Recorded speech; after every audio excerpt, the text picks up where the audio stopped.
Good evening. Tonight's bedtime story is The Polar Express.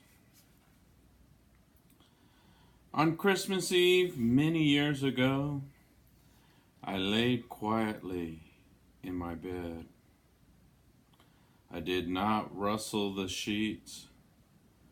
I breathed slowly and silently. I was listening for a sound a friend had told me I would never hear: the ringing bells of Santa's sleigh. There is no Santa, my friend had insisted, but I knew different.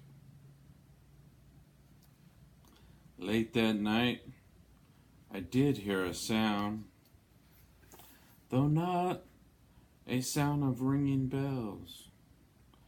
From outside came the sound of hissing steam and squeaking metal. I looked through my window and I saw a train standing perfectly still in front of my house.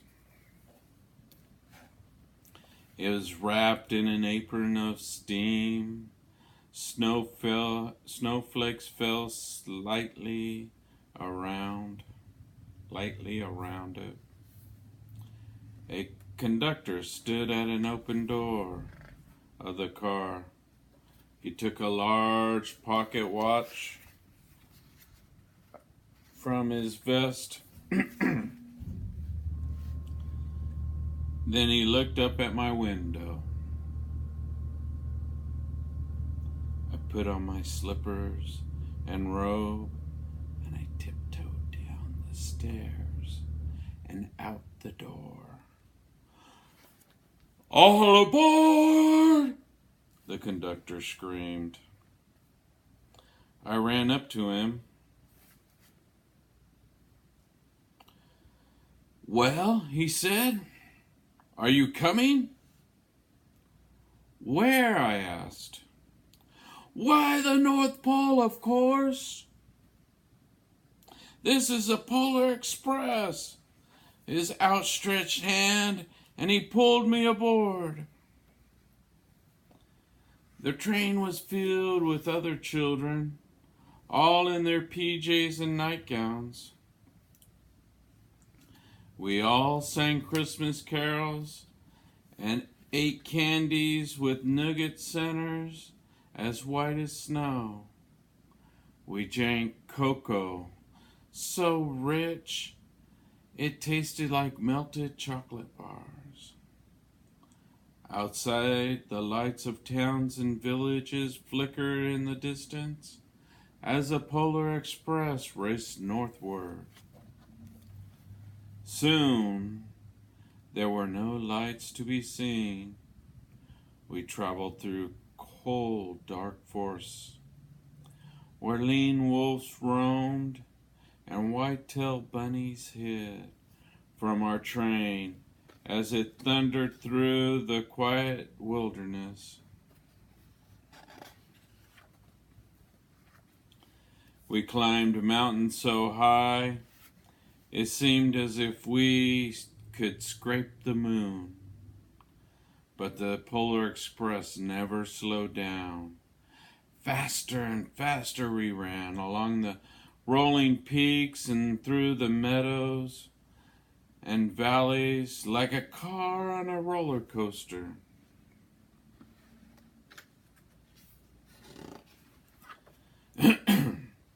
The mountains turned into hills and hills to snow-covered plains. We crossed the barren desert of ice.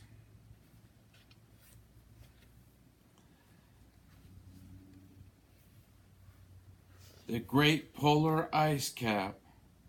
Lights appeared in the distance. They looked like the lights of a strange ocean liner sailing on a frozen sea. "There! There she is! There's the North Pole. The North Pole was a huge city standing alone at the top of the world, filled with factories where every Christmas toy was ever made. At first we saw no elves. They are gathering at the center of the city, the conductor said. That is where Santa will give the first gift of Christmas. Who receives it? We all asked. The conductor answered, he will choose one of you. Look, shouted one of the children, the elves. Outside we saw hundreds and thousands of elves. As our train drew closer to the center of the North Pole, we slowed to a crawl. So crowded were the streets with Santa's helpers when the Polar Express could go no further. We stopped, and the conductor led us all outside. We pressed through the crowd to the edge of a large open circle. In front of us stood Santa's sleigh. The reindeer were all excited. They pranced and they paced in ringing of their sleigh bells that hung from their harnesses. It was a magical sound like no other. Across the circle, the elves moved apart, and Santa appeared from the dark. The elves cheered wildly as he marched over to us and pointed straight at me. Let's have this fellow here. He jumped into his sleigh, and the conductor handed me up, and I sat on Santa's knee. And he asked, now what would you like for Christmas? I knew I could have any toy that I could imagine. But the one thing I ever wanted the most was not in Santa's giant bag. What I wanted more than anything was one silver bell from Santa's sleigh.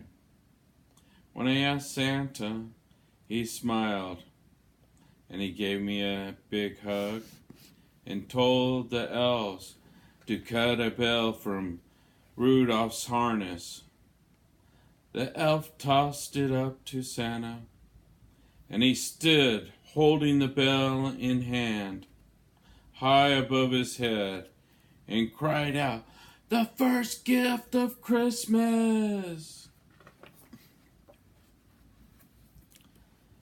The clock struck midnight, and the elves roared with their approval.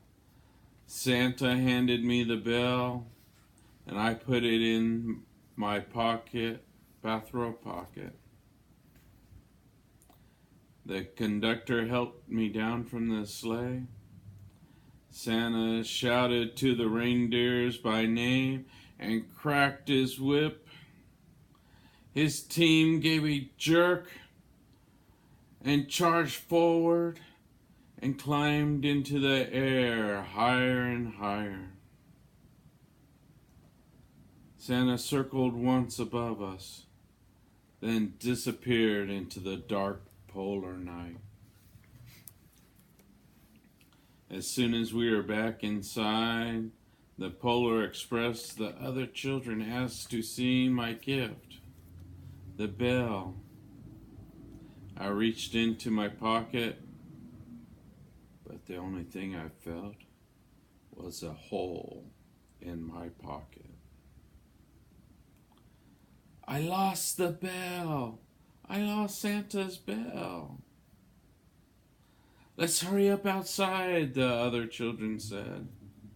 See if we can find it.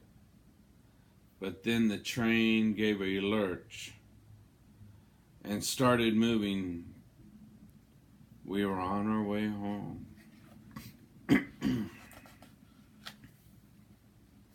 I was brokenhearted.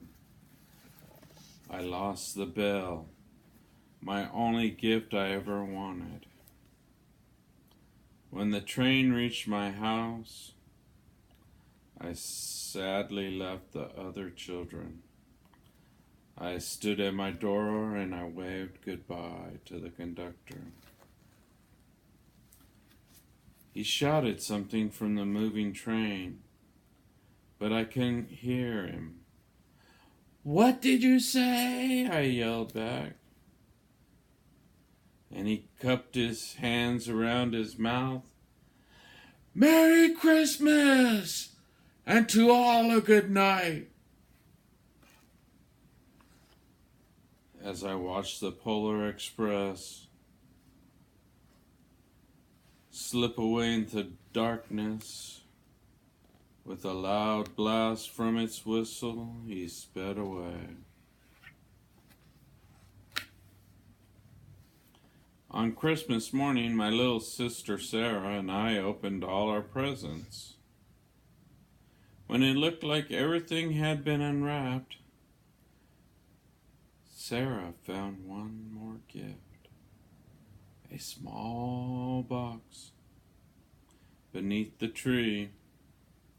It had my name on it, and inside was a silver bell. There was a note.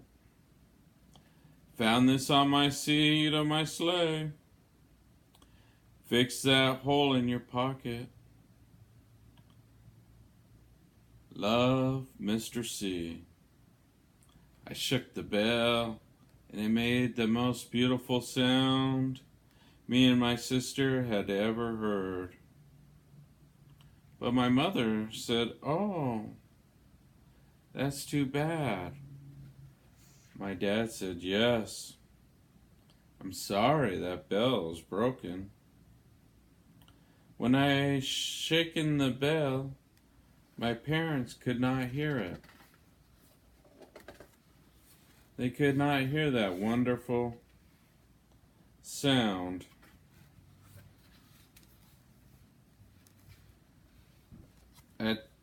At one time, all of my friends could hear the bell.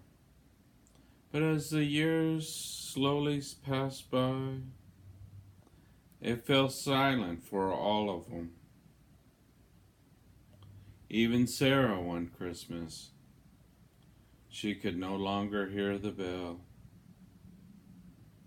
That sweet, lovely sound that it made. Though I've grown old, the bell still rings for me. It only rings for those who are true believers. Merry Christmas, and have a good night.